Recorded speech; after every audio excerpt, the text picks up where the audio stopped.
গৃহশিক্ষক YouTube চ্যানেলে সকল ছাত্রছাত্রীদের জানাই শুভকামনা। এই ক্লাসে আমরা তোমাদের মাধ্যমিক ইতিহাসের আরও একটি ম্যাপ পয়েন্টিংয়ের প্র্যাকটিস সেটের প্রশ্ন উত্তর নিয়ে আলোচনা করব। এর আগের ক্লাসেও আমরা একটি মাধ্যমিকের প্র্যাকটিস সেটের প্রশ্ন উত্তর নিয়ে আলোচনা করেছিলাম। তোমরা আমাদের সেই ক্লাস অবশ্যই দেখবে।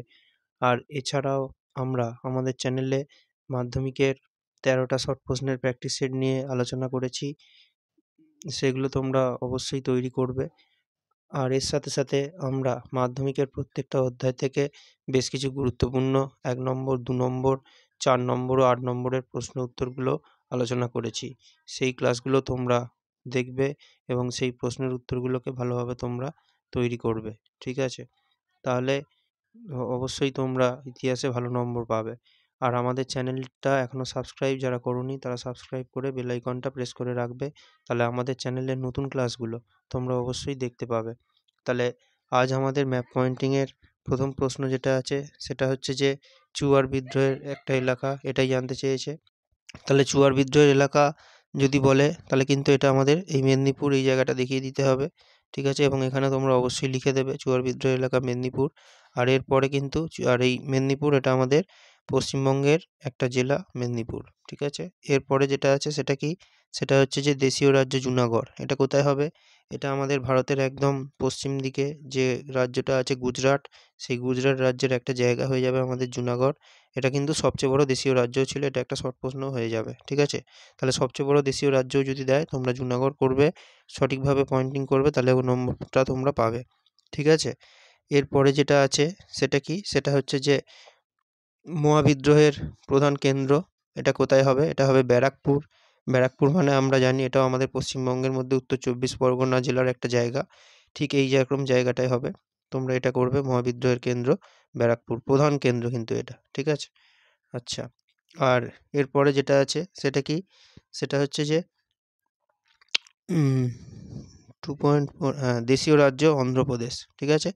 এটা আমাদের অন্ধ্রপ্রদেশ রাজ্য যেটা আছে সেটাই হবে এই যে দেশীয় রাজ্য অন্ধ্রপ্রদেশ বা প্রথম ভাষাভিত্তিক রাজ্য। এটাও কিন্তু বলা যেতে পারে যে প্রথম ভাষাভিত্তিক রাজ্য কোনটা ছিল, সেটা হচ্ছে যে অন্ধ্রপ্রদেশ। তাহলে অন্ধ্রপ্রদেশ আমরা জানি যে অন্ধ্রপ্রদেশ আমাদের ভারতেরই একটা রাজ্য। এখান থেকে ঠিক এইভাবে রাজ্যটা, ভারতের ম্যাপটা যদি আমরা ভাবি তাহলে এইভাবেই রাজ্যটা কিন্তু অবস্থান করে, ঠিক আছে? সেই মতো এটা হবে এইখানটা। আর অবশ্যই লিখতে হবে, প্রত্যেকটাতেই আমরা লিখেছি, এখানেও কিন্তু তোমরা লিখবে, ঠিক আছে? আচ্ছা, আর এরপর আরেকটা কথা, সেটা তোমরা খুব ভালোভাবে এখন মনে রাখবে, সেটা হচ্ছে যে যাদের ইতিহাস ভালোভাবে তৈরি হয়নি তারা কিন্তু আগে তোমরা এই শর্ট প্রশ্নের প্র্যাকটিস সেটগুলো অবশ্যই করো।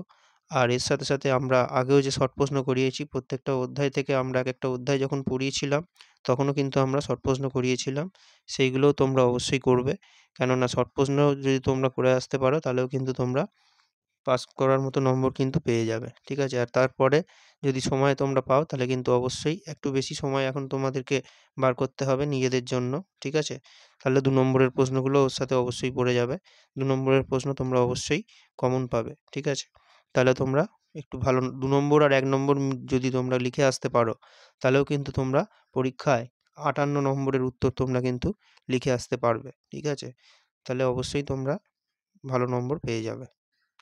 আচ্ছা, আর এরপরে আমাদের আরও কিছু ম্যাপ পয়েন্টিং আছে। যেমন এরপরে যেটা আছে সেটা হচ্ছে যে আমাদের বারদৌলি দিয়েছে একটা, ঠিক আছে? তাহলে বারদৌলিতে কি হয়েছিল?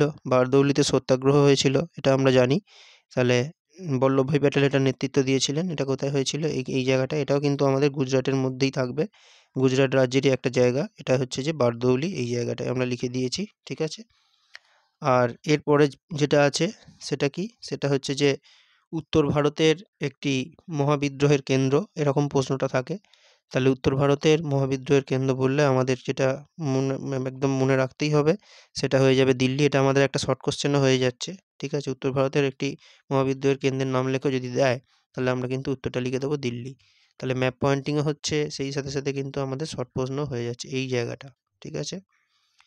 আচ্ছা, তাহলে ভূগোলে যারা ম্যাপ পয়েন্টিং করতে পারবে তারা কিন্তু ইতিহাসে ম্যাপ পয়েন্টিংগুলো অবশ্যই করতে পারবে। দেখো জায়গাগুলো তো একই আছে, তাই না?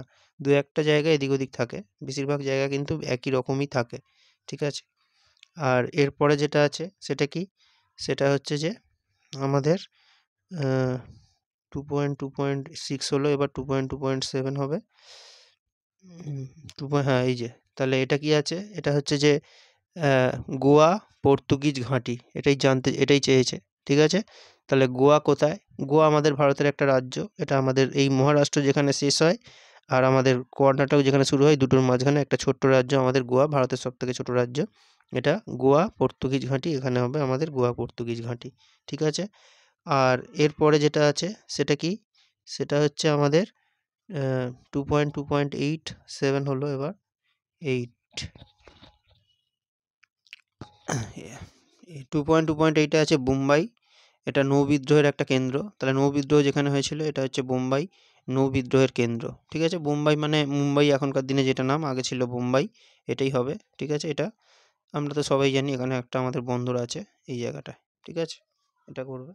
আর একদম শেষেরটা যেটা আছে সেটা কি? সেটা হচ্ছে যে পুনর্গঠিত রাজ্য কেরল, এটা একটা দিয়েছিল।